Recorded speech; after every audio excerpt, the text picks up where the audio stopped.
The wind screamed through the pines that January night, 20 below and dropping. Ezra Blackwood heard the knock while stoking his forge. 3 weak taps, then silence. He hadn't spoken to another soul in 4 days.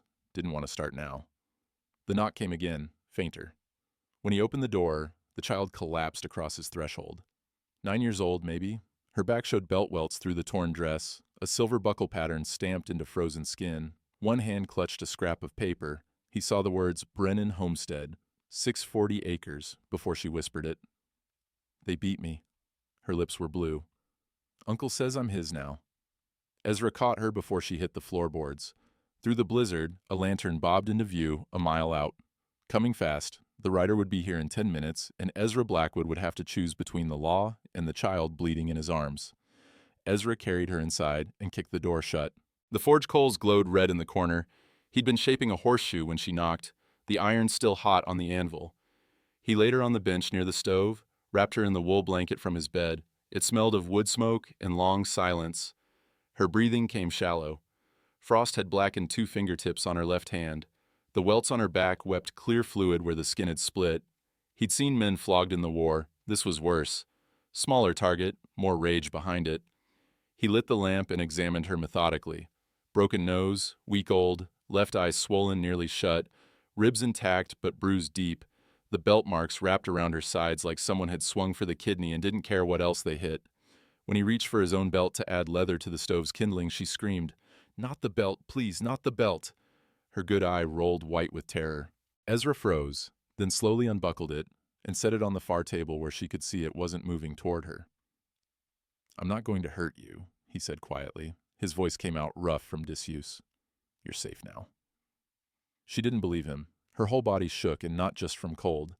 He heated water in the kettle, found the jar of salve he used for rope burns, tore an old shirt into bandages. His hands were too big for this kind of work, scarred from the forge, calloused thick, but he'd learned gentleness from his wife. She'd taught him how to touch a newborn, those few hours before the bleeding started and wouldn't stop. The child flinched every time he moved. He kept his motions slow, predictable. When he lifted her to wrap the bandages around her ribs, she whimpered but didn't fight. "What's your name?" he asked. "Molly." It came out as a whisper. "Molly Brennan." Brennan. He knew that name from somewhere, couldn't place it. The deed paper lay on the table where it had fallen from her hand. He picked it up carefully. The paper was old, torn along one edge like someone had ripped it in half. Legal script, faded. Grant of Homestead, Section 12. Township 3 North.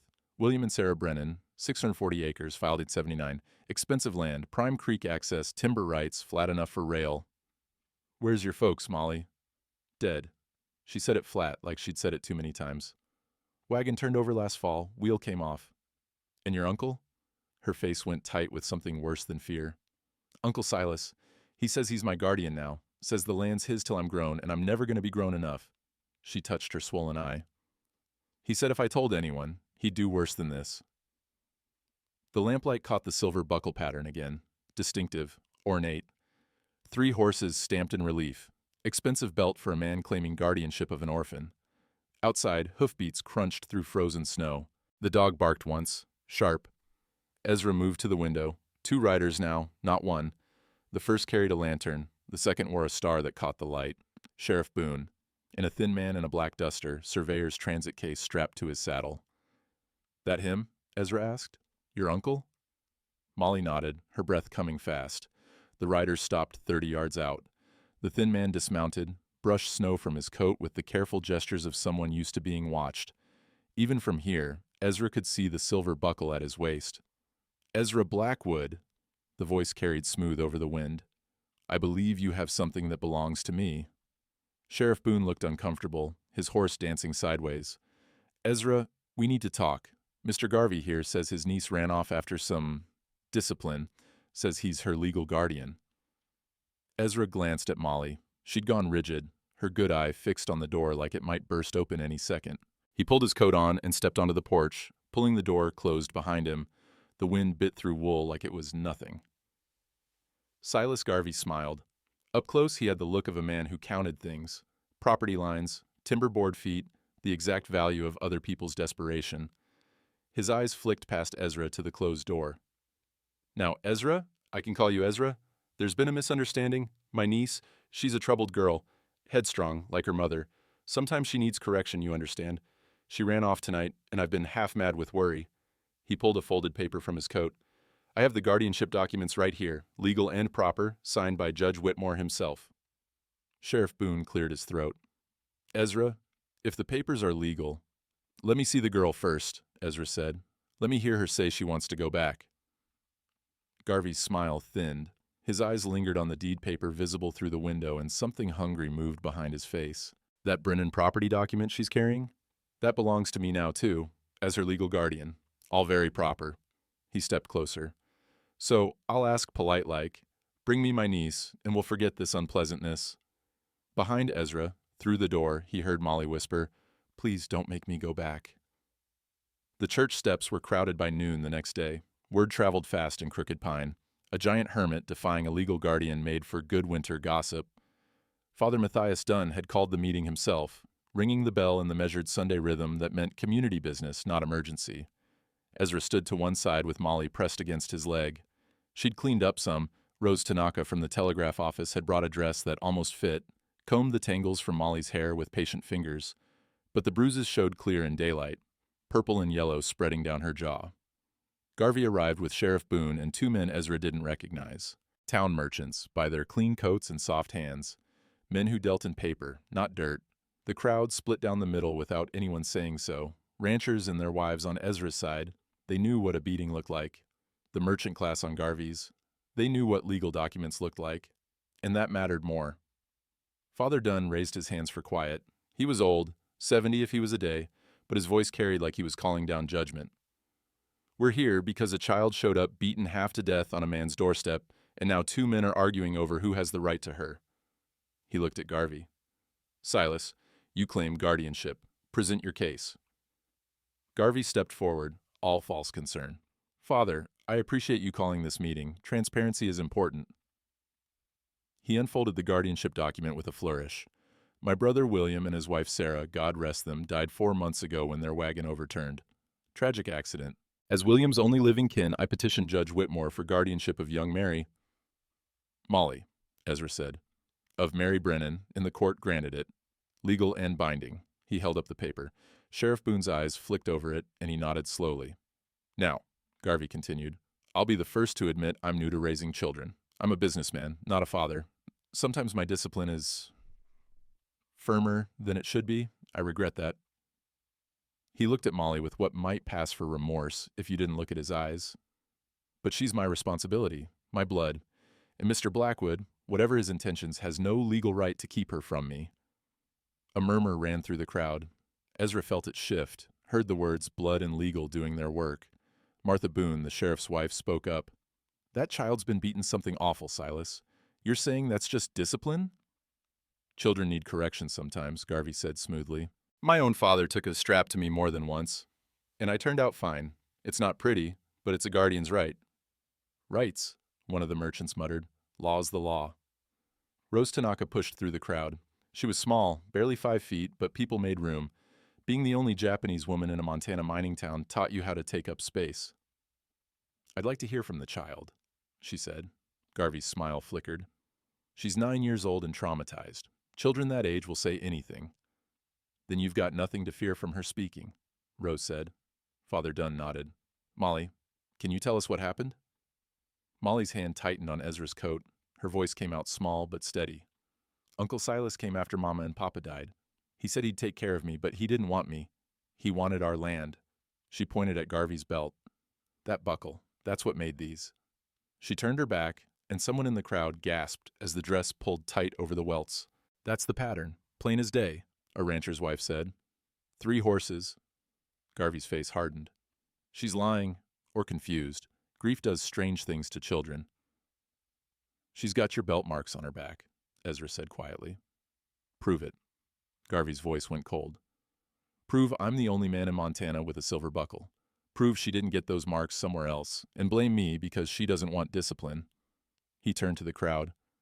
This is what I'm dealing with. A child who'd rather live with a stranger than follow rules. And now that stranger is turning you all against me with sentiment and speculation. The papers look legal, Sheriff Boone said reluctantly.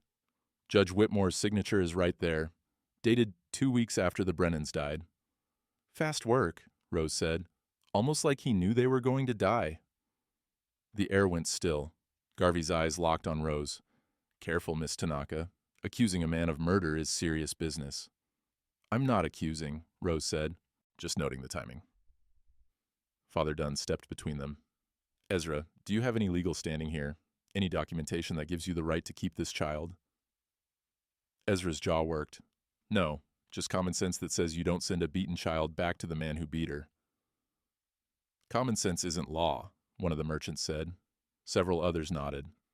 Garvey pulled a second document from his coat. This one was newer, the ink still dark. In light of Mr. Blackwood's interference, I've obtained a court order. He has 10 days to return Mary to my custody, or he'll be charged with kidnapping. He handed it to Sheriff Boone.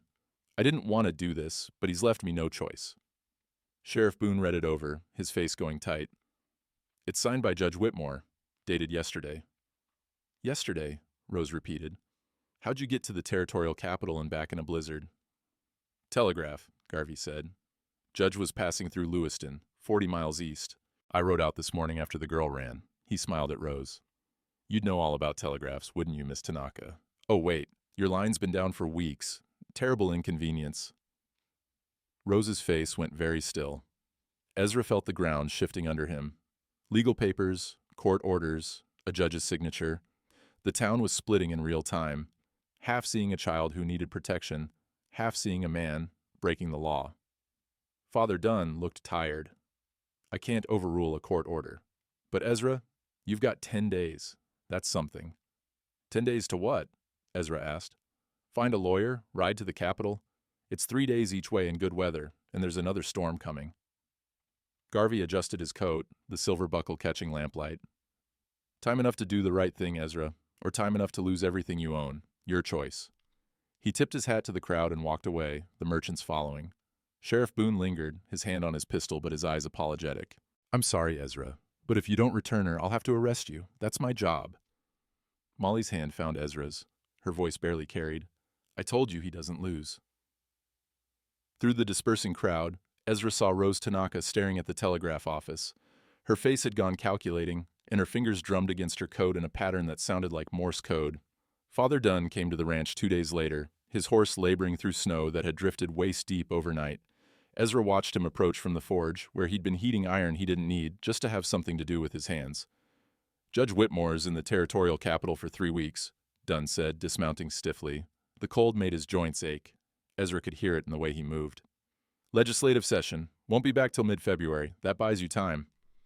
Time for what? Ezra asked. Garvey's got the law sewn up. Maybe. Dunn stamped snow from his boots. But I knew Molly's parents.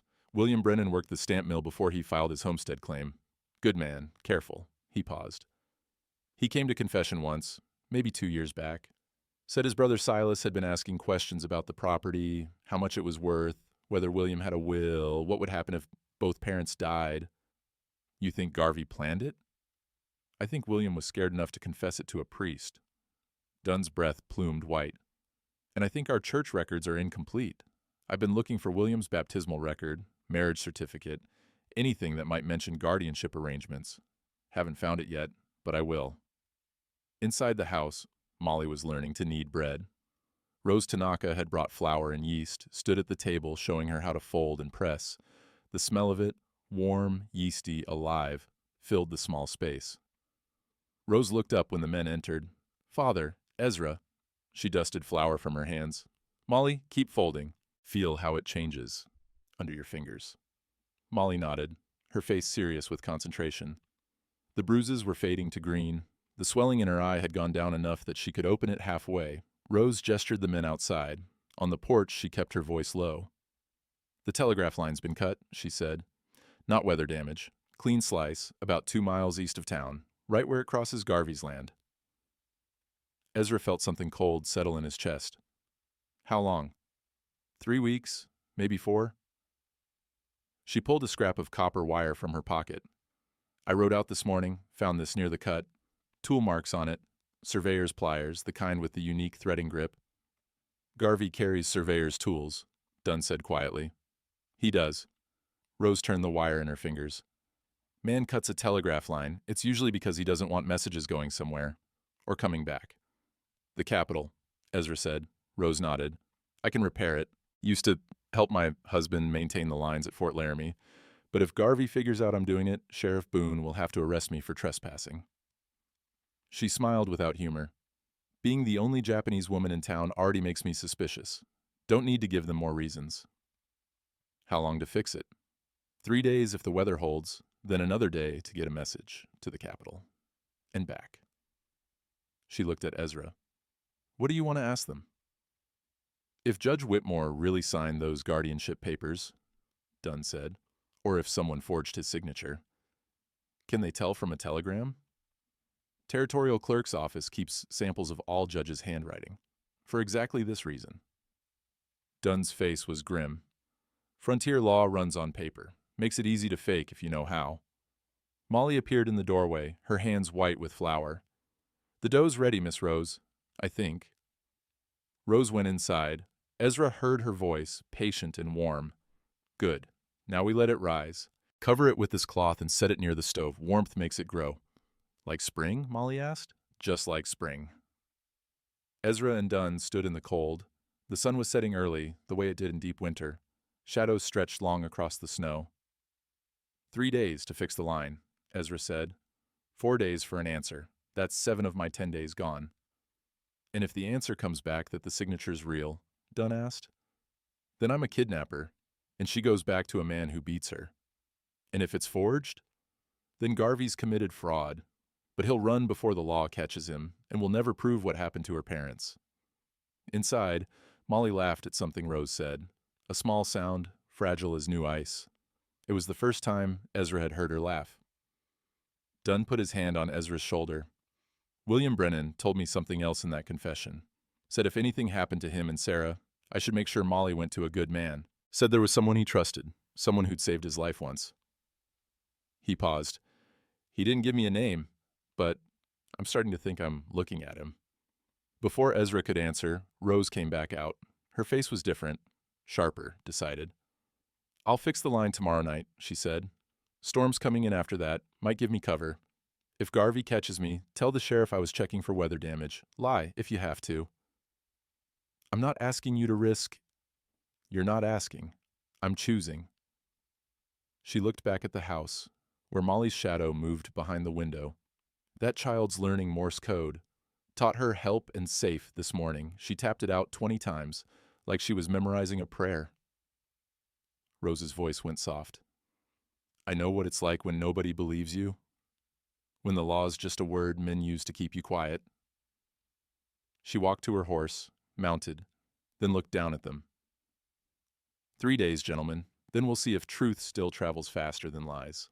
She rode off into the dimming light. Behind Ezra, the forge coals glowed red through the window, and somewhere in the distance the creek ice groaned as the temperature dropped another 10 degrees. The forge was hottest in the hour before dawn. Ezra had Molly hold the tongs while he hammered, teaching her the rhythm. 3 strikes and turn, 3 strikes and turn. The horseshoe glowed orange under his hammer, throwing sparks that died in the cold air. Why do you make it so slow? Molly asked. Her hands were steadier now, healing. The frost-blackened fingertips had peeled away to pink skin underneath. Good things can't be rushed, little one. He plunged the iron into the water bucket. Steam hissed up, smelling of hot metal and minerals. Rush it. The metal gets brittle. Shatters first time a horse puts weight on it. She watched the shoe cool, half-formed. Will you finish it? When it's ready. He set it on the bench. When we're ready. She looked at him sidelong. You mean when I'm ready? Smart girl. Too smart for 9 years old. Ezra wondered what she'd been before Garvey got hold of her, what she'd be again, if she got the chance. They were walking back to the house when Sheriff Boone rode up, and Ezra knew from his face that the ground was about to drop away. Ezra. Boone dismounted, wouldn't meet his eyes. Judge Whitmore sent an order, came through Lewiston yesterday, Ryder brought it overnight. Judge is supposed to be in the Capitol. Came back early, legislative session ended. Boone pulled the envelope from his coat, the paper crisp with cold. I'm sorry. Ezra read it standing in the snow. The words were clean, legal, final. Custody order. Mary Brennan to be returned to legal guardian Silas Garvey within 10 days of posting. or Ezra Blackwood will be subject to charges of kidnapping, custodial interference, and obstruction of legal guardianship. Failure to comply will result in property seizure to cover court costs and fines estimated at $5,000, plus imprisonment not to exceed 2 years, $5,000. His ranch was worth $3,200 on a good day. There's more, Boone said quietly. Garvey filed a claim with the Territorial Land Office. Says if Molly stays in unlawful custody for 30 days, he can petition to have the Brennan homestead deed transferred to him permanently. Something about abandoned property rights. She's not abandoning it. She's 9 years old. I know. Boone's voice was tired.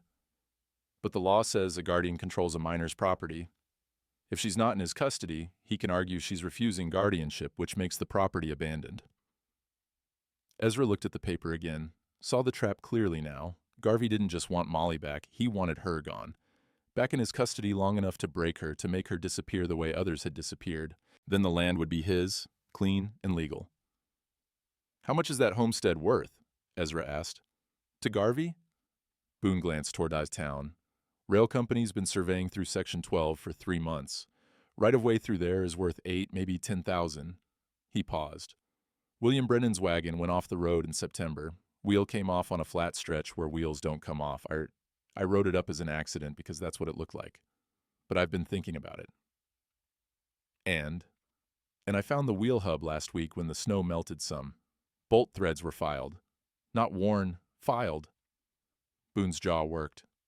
Someone wanted that wagon to crash. Molly had gone very still. Her face was white. You're saying Garvey killed my parents? Her voice came out small and hard at the same time. Boone crouched down to her level. I'm saying I should have looked closer. I'm saying I'm sorry. He stood. And I'm saying I'll give you every minute of those 10 days, Ezra. But on day 11, I have to come out here with deputies. That's the job. He mounted his horse, looked down at them. Rose Tanaka's been asking questions about telegraph lines. Tell her to be careful. Garvey's got eyes all over this territory. After he left, Ezra stood holding the court order while the wind picked up. The forge coals were dying behind them, the half-finished horseshoe cooling on the bench. Molly was crying silently, tears freezing on her cheeks. You're going to send me back? No. You have to. He'll take your ranch, put you in jail. Her voice cracked. I heard you last night, talking to Father Dunn. You said maybe it was better if I went back. Said you can't lose everything you built. Ezra felt his chest go tight. He had said that, late, when he thought she was asleep, running through options, trying to find a way out that didn't end with a child beaten and a good man in chains. Molly, it's okay. She wiped her face with her sleeve. I understand. I'm not worth a whole ranch. I'm not worth you going to jail. She turned toward the barn. I'll go back. Tell Sheriff Boone I'll go back tomorrow. Uncle Silas won't be as mad if I go on my own. Molly, stop. But she was running now, stumbling through the snow toward the barn. Ezra caught up in 3 strides, but she'd already scrambled up the ladder to the hayloft, pulled herself into the farthest corner where the roof sloped low. He climbed after her. The loft smelled of dried grass and mouse nests, warmer than outside, but still cold enough to see breath. She'd curled up against the wall, making herself as small as possible. I won't fail you, Ezra said. You already are. She wouldn't look at him. Everyone does. He sat down heavily, the old boards creaking under his weight. His dead son would be 7 now if he'd lived. Would have had Molly's dark hair, maybe, Sarah's quick mind. I lost my wife and baby 7 years ago, he said. Childbirth went wrong. I couldn't get the doctor in time. Blizzard had the roads closed. I held our son for maybe an hour before he stopped breathing. Held Sarah for 3. His voice roughened. I came out here because I thought if I stayed away from people, stayed away from caring, I couldn't fail anyone else. Couldn't lose anyone else. Molly turned slightly, listening. But you knocked on my door, Ezra continued, and I let you in, and that means something. He reached over, carefully, and she didn't pull away when he put his hand on her shoulder. I failed them, Molly. Failed my wife and my son because I wasn't fast enough, wasn't prepared enough. But I won't fail you. Damn the ranch, damn the law. You stay with me, and we'll face whatever comes. What if they take everything? Then we start over, but we start over together. He pulled her close, and she collapsed against him, sobbing the way she should have been allowed to sob 4 months ago when her parents died. You're worth everything, little one. Don't you ever think different. Outside, the wind howled. The 10-day deadline started today. By Ezra's count, Rose had 48 hours to fix the telegraph line before the next storm hit, and somewhere in town, Silas Garvey was counting down the days until he owned 640 acres and a dead man's child. Rose left on the second night, when the moon was dark and the wind covered sound. Ezra watched her ride east with a tool bag strapped to her saddle and a rifle across her back. She'd refused his offer to come along. "One person on Garvey's land is trespassing," she'd said. "Two is conspiracy. You stay with Molly." The waiting was worse than any fight Ezra had ever been in. He paced the house, checked the windows, heated coffee he didn't drink. Molly sat at the table, learning to read from the one book he owned, a Bible his mother had given him 20 years back. "What's this word?" she pointed. "Mercy. And this one?" "Justice." He looked at her. "Sometimes they're the same thing, sometimes they're not." She traced the letters with her finger, sounding them out. Her hands were steady now, the burns from the forge healed to smooth skin. She'd stopped flinching when he moved fast. Small victories. Around midnight, Father Dunn arrived on foot, breathing hard. Snow clung to his coat. "Found something," he said, shaking ice from his beard. He pulled a document from inside his shirt, kept warm against his chest. "Marriage certificate. William and Sarah Brennan, 1874. Filed with the church records, not the county." He spread it on the table. "Look at the witness signatures." Ezra bent close. 2 names in faded ink. Matthias Dunn, presiding. Ezra Blackwood, witness. The memory came back slowly. A summer day, the small church in Bannock. He'd been passing through, stopped for water. The young couple getting married had been short a witness, and Ezra had signed because it seemed like the Christian thing to do. He'd forgotten about it an hour later. "I was at their wedding," he said quietly. "You were more than that." Dunn pulled out another paper, this one older, more fragile. "Last will and testament of William Brennan, dated 1881. Found it tucked in the church records box, misfiled under B for baptisms instead of W for wills." He pointed to the relevant passage. "Listen. In the event of our deaths, we appoint Ezra Blackwood as guardian of our daughter Mary Brennan and executor of all property and assets associated with the Brennan homestead." The words didn't make sense at first. Ezra read them 3 times. "Why would they name me? I barely knew them." "William remembered you." Dunn's voice was soft. "There was a mine collapse in '79, Bannock Silver Mine. You pulled him out, carried him 5 miles with a broken leg when the rescue crew couldn't get through. He told me about it once, said you saved his life, wouldn't take payment, just left before he could thank you proper." Ezra remembered. A man trapped under timber, screaming, the mine shaft flooding. He'd done what anyone would have done. "He never forgot," Dunn continued. "And when he and Sarah wrote their will, they named the only man William said he'd trust with his daughter's life." He pushed the document across the table. "This supersedes Garvey's guardianship claim. It's dated 2 years before the Brennans died, legal and binding." Molly was staring at the paper like it might disappear. "Does this mean I can stay?" "If Judge Whitmore honors it," Ezra said. "If it holds up in court." "It will." Dunn's face was grim. "Because Garvey's guardianship petition was filed 2 weeks after William and Sarah died. This will predates it by 2 years. Family wishes supersede kinship claims under territorial law. Garvey doesn't know about this." "No, and we need to keep it that way until Rose gets that telegram through." Dunn glanced at the window. "If he finds out we have legal standing, he'll move faster. Do something desperate." Ezra thought about the filed bolt threads, the wagon that crashed where wagons didn't crash, 3 other families losing land after convenient accidents. "He's already desperate," Ezra said. They waited through the night. Dawn came gray and cold, the kind of morning that never really gets light. Ezra made breakfast, eggs in the bread Molly had learned to bake. She ate slowly, carefully, like someone still learning that food would be there tomorrow. Around mid-morning, a rider appeared. Not Rose, a young ranch hand Ezra recognized from town. "Miss Tanaka sent me," the boy said, breathless. "Said to tell you the line's fixed. Sent her message 2 hours ago. Should have an answer by tonight." "She all right?" "Cold and tired. But yes, sir. Said she'll stay at the telegraph office, wait for the reply." He hesitated. "Also said to tell you Garvey rode past her office 3 times this morning. He knows something's happening." After the boy left, Ezra and Molly stood on the porch. The air tasted like metal. Another storm coming, maybe the last big one of winter. The creek ice was breaking up in patches, dark water visible underneath. What if the answer comes back wrong? Molly asked. What if Judge Whitmore really did sign those papers? Then we have the will. We'll fight it in court. And if that doesn't work? Ezra looked down at her. She was braver than most grown men he'd known, asking the hard questions, facing the answers. Then we run, he said. Canada's not far, or California, somewhere Garvey's law doesn't reach. You'd leave your ranch? Everything you built? Little one, I built that ranch to have something to do with my hands. But you? He touched her shoulder. You're the first thing I've built that matters in 7 years. She leaned against him, and they watched the horizon where Rose Tanaka was waiting for a telegram that would either save them or damn them. By Ezra's count, they had 6 days left. The telegram arrived that night, but not the one they were expecting. Rose rode up to the ranch after dark, her horse lathered despite the cold. She didn't dismount, just handed Ezra a folded paper. Read it, she said. Her voice was tight. The message was brief. Territorial clerk, unavailable. Stop records, office closed for inventory. Stop, reply. Expected 7-10 days, stop. 10 days, Ezra said. I've got 6 left. It's deliberate.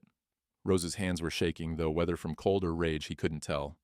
I sent 3 follow-up messages. Same response every time. Someone's blocking access to those records. Garvey. Has to be. He's got money, and money buys delays. She finally dismounted, swayed slightly. Ezra caught her elbow. I haven't slept in 2 days. Every time I close my eyes, I see him watching the telegraph office. Inside, Molly had hot coffee waiting. Rose wrapped her hands around the cup, and Ezra saw the blisters, rope burns from climbing telegraph poles, wire cuts across her palms. You should rest, he said. Can't. Garvey's making his move. She pulled a torn piece of paper from her pocket. Found this nailed to the telegraph office door this morning. Same papers all over town. Ezra read it aloud.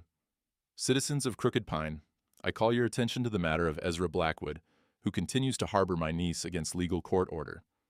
This man, known to have killed 2 men in Denver 5 years past, now holds a child in his isolated ranch. I ask, what manner of man lives alone for 7 years, then suddenly takes in a young girl?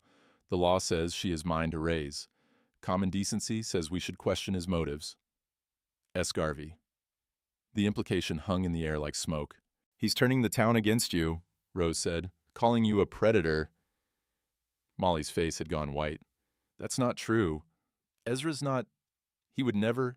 I know that. Rose squeezed her hand.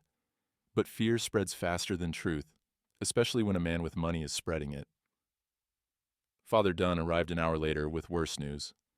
Judge Whitmore is in town, arrived this afternoon, staying at Garvey's land office. His face was grave. And Ezra, there's talk, bad talk. 3 men at the saloon saying you ought to be run out. One suggesting something worse. A rope, Ezra said flatly. Dunn nodded. Garvey's buying drinks, stoking fears. By morning, half the town will believe you're dangerous. Ezra looked at Molly, then at the will still lying on the table. Their ace, their trump card. Useless if they couldn't verify that Garvey's papers were forged. We need another way, he said. Rose set down her coffee cup. There might be one. She pulled out the copper wire she'd found weeks ago. Remember this? Tool marks from surveyor's pliers. I've been asking around, quiet-like, about Garvey's other land acquisitions. She spread a hand-drawn map on the table. In the last 3 years, he's bought or claimed 4 properties after the owners died in accidents. The McCready Ranch, barn fire, the Chen Homestead, rock slide, the Whitfield claim, drowning, and the Brennans, wagon crash. You're saying he killed them all, Dunn said. I'm saying the pattern's clear, and I found something else. She pointed to a mark on her map. Every property has one thing in common. The Northern Pacific Rail Survey line runs through them. Every single one. Ezra studied the map, saw the rail line drawn in red, cutting through Section 12, where the Brennan homestead sat. He's not just stealing land, he's clearing a path. For $10,000 in right-of-way payments from the railroad, maybe more. Rose tapped the wire. And this tool mark? I compared it to the bolt you found from the Brennan wagon. Same threading pattern, same tool made both cuts. Can you prove it? Dunn asked. In court, maybe, but we'd need the actual tool, and Garvey's not going to hand over a murder weapon. Rose's eyes were hard. Unless we make him. How? He cut my telegraph line on his own property. That wire's still there, and so are his tool marks. If I can get Sheriff Boone to see it, compare it to the wagon bolt, she trailed off. It's thin, but it's something. Outside, the wind picked up. Through the window, Ezra saw torchlight in the distance. Riders coming from town, 4, maybe 5. Company, he said quietly. They came to a stop 50 yards out. Ezra recognized the merchant who'd spoken at the church meeting, and 2 ranch hands he'd seen in Garvey's employ. The 4th rider stayed back, face hidden by a hat brim. Ezra Blackwood, the merchant's voice carried over the wind. We're here on behalf of concerned citizens. You've got a child in there that don't belong to you. We're asking peaceful-like. Bring her out. And if I don't, then we stop asking peaceful. Rose moved to the window. That's not a citizen committee. That's a lynch mob in waiting. Ezra checked his rifle, loaded, ready. He didn't want this. Hadn't wanted any of this. But sometimes the right choice was the hard choice, and the hard choice meant standing your ground when running would be easier. Molly, he said quietly, get in the root cellar. Don't come out till I say. Ezra, now. She disappeared through the floor hatch just as the 4th rider moved forward into the torchlight. It was Silas Garvey, and he was smiling. Garvey stayed mounted, his silver buckle catching the torchlight. Ezra, we don't want trouble. Just give me my niece, and we'll leave peaceable. Your niece is in legal custody of her parents' chosen guardian, Father Dunn called from the doorway. We have the will. Garvey's smile didn't falter. A will? How convenient. Found just in time, I suppose. He addressed the men behind him. See how it works? A man breaks the law, then invents paperwork to justify it. Judge Whitmore reviewed the situation this afternoon. He says my guardianship stands until a proper court hearing. Then we'll have a hearing, Ezra said. In 6 weeks. Territorial Circuit Judge comes through in March. Garvey leaned forward in his saddle. But you don't have 6 weeks, Ezra. You have 5 days. After that, you're a criminal, and these good men will have every right to take that child by force. The merchant shifted uncomfortably. Silas, maybe we should wait for the law. The law gave me custody. The law says he's breaking it. Garvey's voice hardened. You want to wait while a known killer keeps a little girl locked in his house, while he does God knows what to her? He's not doing anything. Molly's voice came from inside the house. She'd climbed out of the root cellar, stood in the doorway with her small hands balled into fists. Ezra saved me. Uncle Silas is the one who hurt me. Garvey's face went cold. Come here, Mary, right now. No. Come here, or I'll have these men drag you out.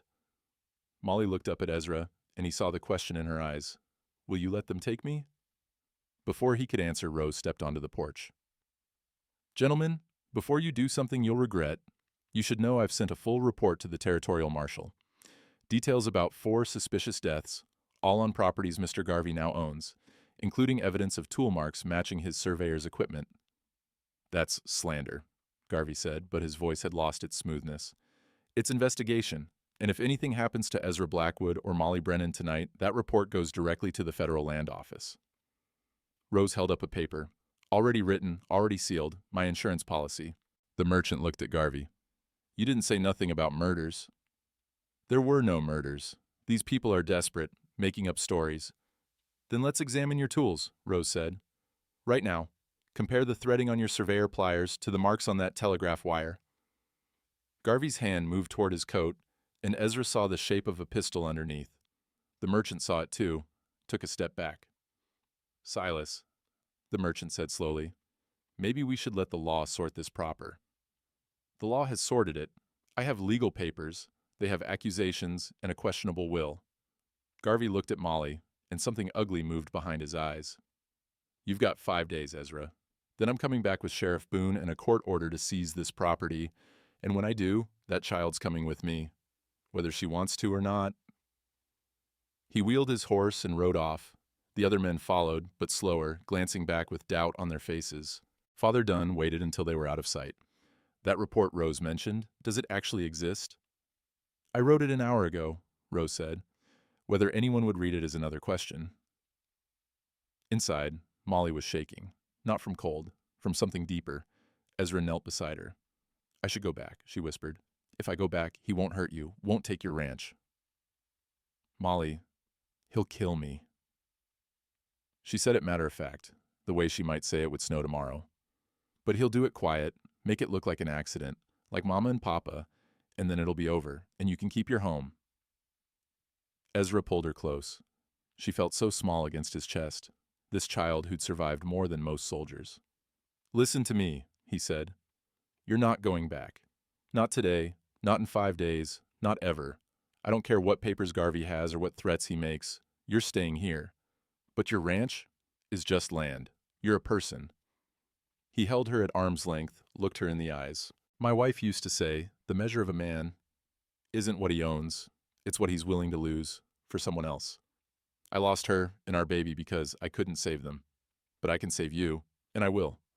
Father Dunn's voice was quiet. "We need a miracle, Ezra. We need that telegram to come through, or we need Judge Whitmore to grow a conscience." Rose stood at the window, watching the torches retreat toward town. "Or we need Garvey to make a mistake. Desperate men always do." Outside, the creek ice split with a sound like rifle fire. Spring was coming, whether they were ready or not. 5 days left. The church bell rang on the 4th morning. Not the measured Sunday rhythm, but 3 sharp bursts that echoed across the valley. Emergency. Come now. Ezra heard it from the forge, where he and Molly were finishing the horseshoe. She'd held the tongs steady while he struck the final blows, and now the iron cooled between them, complete at last. "What's that mean?" she asked. "Means Father Dunn's calling a tribunal." Ezra set down his hammer. "Town law. When a judge is corrupt or absent, citizens can convene to settle disputes." "Will they listen?" "We're about to find out." By the time they reached the church steps, half the town had gathered. Rose stood near Father Dunn, a telegram clutched in her hand. Sheriff Boone was there too, looking tired. And Garvey, his face tight with anger, Judge Whitmore beside him. Dunn raised his hands for silence. "We're here because the law has failed us. A child's future hangs on paperwork that may or may not be legitimate, and we're told to wait weeks for answers." He looked at Garvey. "But some of us aren't willing to wait while a man who may be a murderer takes custody of a 9-year-old girl." "This is irregular," Judge Whitmore sputtered. "I'm the legal authority here." "You signed guardianship papers for Silas Garvey 2 weeks after the Brennans died," Dunn interrupted. "Fast work for a man who was supposedly in the territorial capital." "I was in Lewiston, 40 miles, in a blizzard, when the roads were closed." Rose stepped forward. "I checked the weather records. No one traveled to Lewiston that week. The passes were snowed shut." Whitmore's face reddened. "I had urgent business. You had urgent payment," Rose said. She held up the telegram. "This came through an hour ago, from the territorial clerk's office. They finally responded." She read aloud. "Judge Horace Whitmore, signature on guardianship document dated September 15th, 1882, does not match official signature on file. Handwriting analysis indicates forgery. Warrant issued for fraud investigation." The crowd erupted. Garvey's hand moved toward his coat, but Sheriff Boone was faster, stepping between him and his horse. "Don't," Boone said quietly. Garvey's eyes darted to the judge, who'd gone pale. "This is absurd. That telegram could be faked." "The signature's yours, Silas," Rose said. "You forged the judge's name. Maybe the judge knew, maybe he didn't. But those papers are worthless." "You have no proof?" "Oh, we have a will." Father Dunn pulled out the document, held it high. "William and Sarah Brennan's last testament, dated 1881, properly witnessed, properly filed with the church. It names Ezra Blackwood as guardian in the event of their deaths." He looked at the crowd.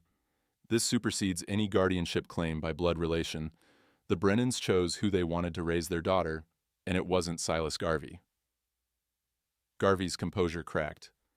"That will is convenient fiction, probably forged by Blackwood himself."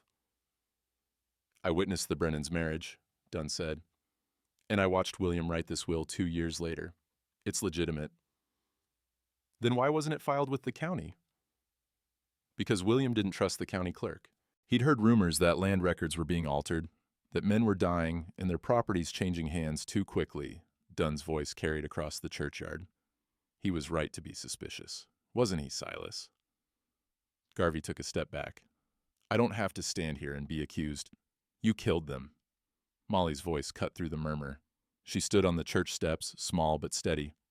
"You killed my mama and papa because you wanted their land." "That's a lie." "The wagon wheel, the bolt was filed." Sheriff Boone pulled a piece of metal from his pocket. The bolt he'd found months ago. I've been carrying this, trying to figure out what tool would make these marks. Then Rose showed me the telegraph wire. He pulled that out too, held them side by side. Same threading pattern, same tool. You can't prove I owned the tool. I can. Rose opened her bag, pulled out a pair of surveyor's pliers. Found these in your land office this morning. You left the door unlocked, and I was checking for telegraph equipment. She held them up.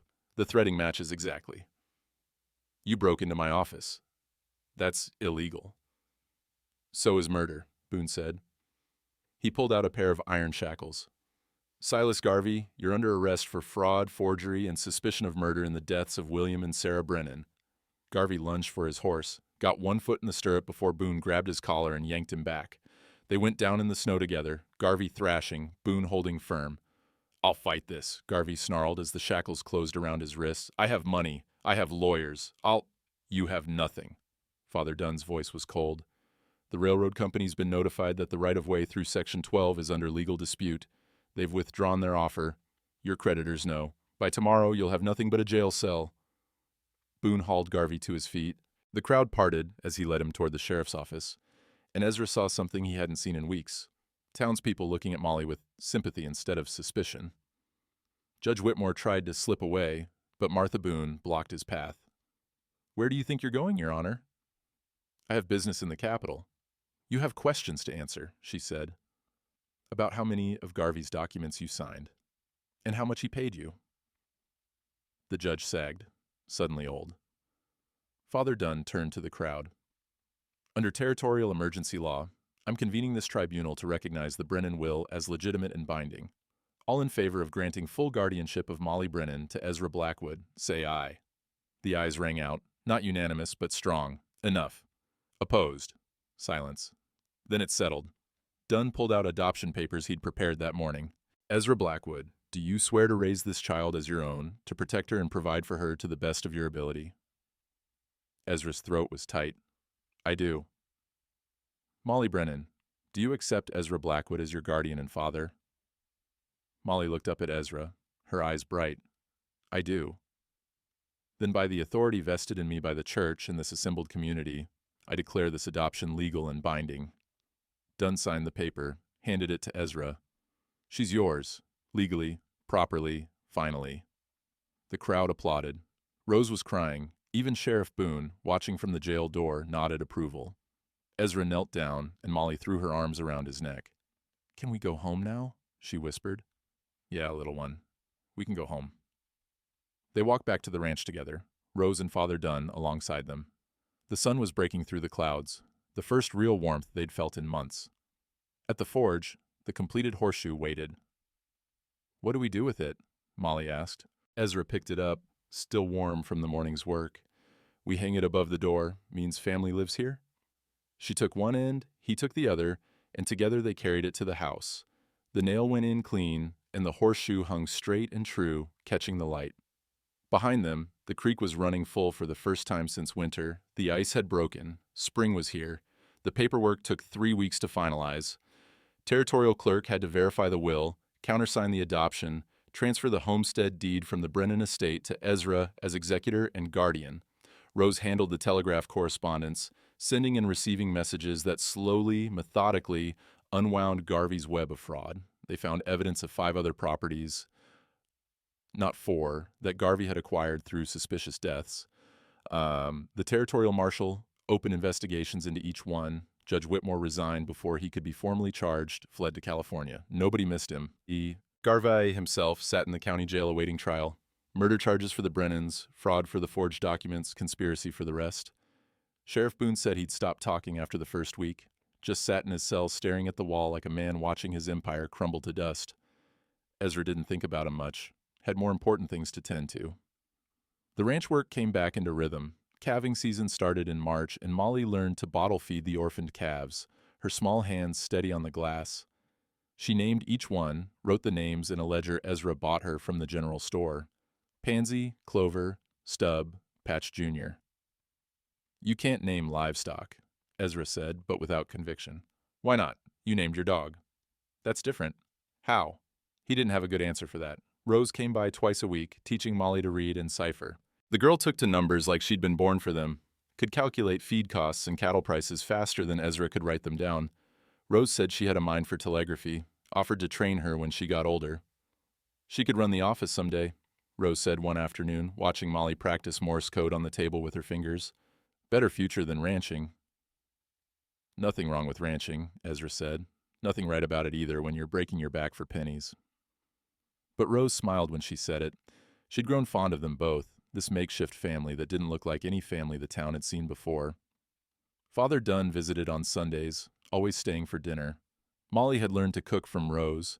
Simple things at first, beans and cornbread, but getting better. By April, she could roast a chicken that didn't taste like boot leather, and Dunn proclaimed it a miracle worthy of biblical record.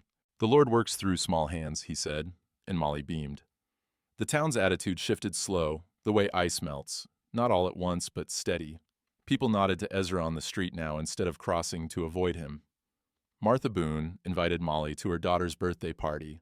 The blacksmith asked Ezra's advice on a difficult weld, listened to the answer like it mattered.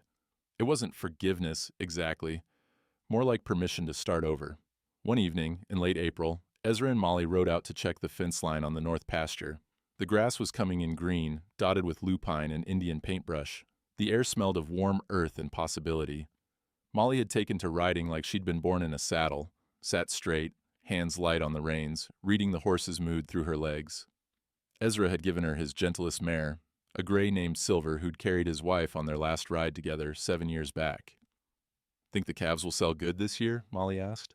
"Should. Prices are up. Rails coming through next county over makes it easier to ship east." He paused. "Of course, we could keep some of the heifers, start building the herd, if you're planning to stick around."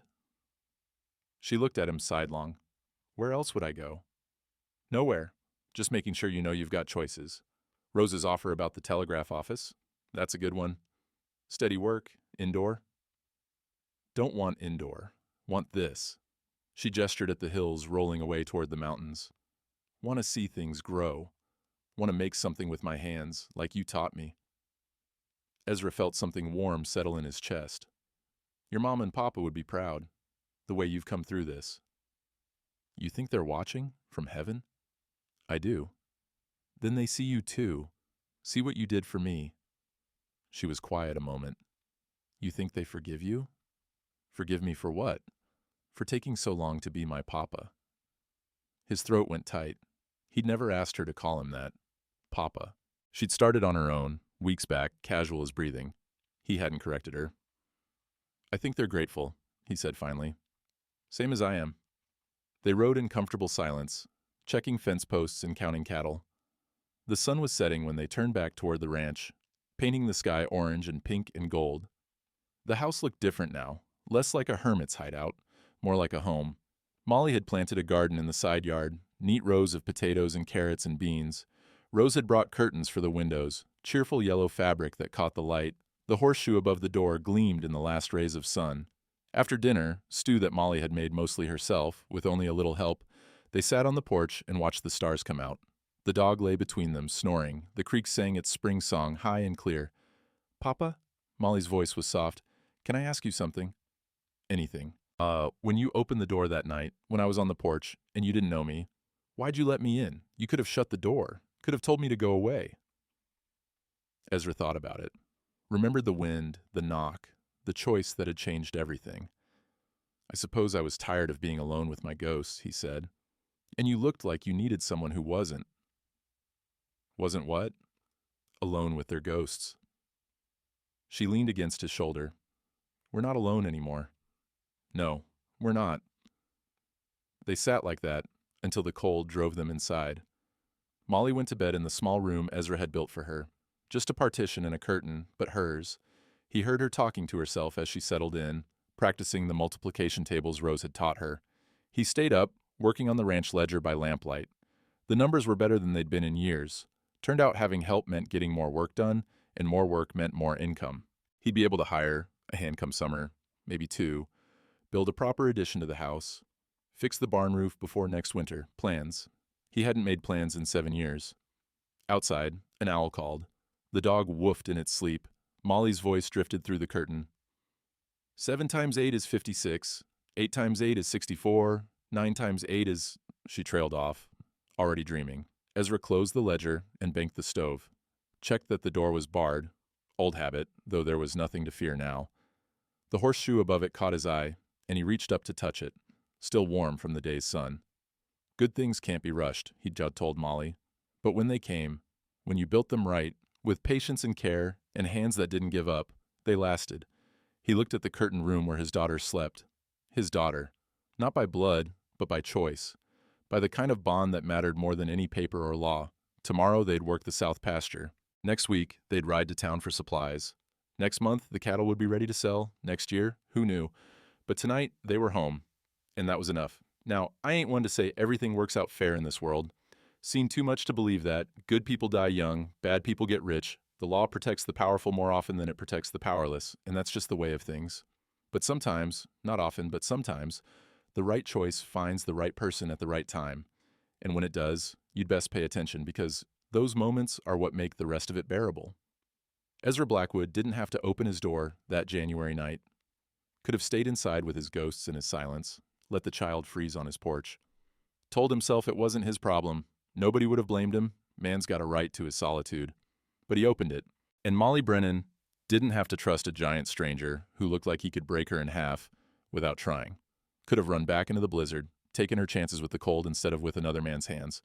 But she knocked, and that choosing, his to open, hers to ask, that's what made them family. Not blood, not law, just two broken people deciding they'd rather be broken together than alone. By summer, the ranch was thriving. Molly turned 10 in June, and half the town came to celebrate, brought gifts and cake and the kind of easy fellowship that said she belonged now. She'd earned her place, not by being perfect, but by being brave enough to keep living after everything tried to kill her. Rose taught her telegraphy that fall. Molly had fast fingers and a mind that understood patterns. By winter, she could send and receive faster than Rose herself. Said she'd work the telegraph office part-time, help her papa with the ranch the rest. Best of both worlds. Garvey hanged in September. Judge came through from the Capitol, heard 3 days of testimony about filed bolts and forged papers and 5 families destroyed for profit. Jury took 20 minutes to convict.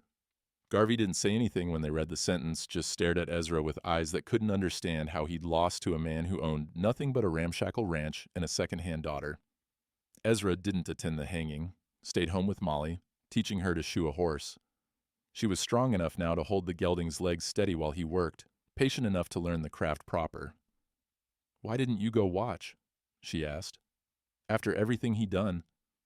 "Because killing a man, even a guilty one, ain't something to celebrate. It's just the world balancing its books." He set the hoof down gentle. "And I'd rather spend the day with you." She smiled at that. Not the careful smile of a child who's learned to please, but the real thing, wide and bright and unafraid. And years later, folks would tell the story different ways. Some said Ezra was a hero who saved a helpless orphan. Others said Molly saved him right back, gave him a reason to live instead of just surviving.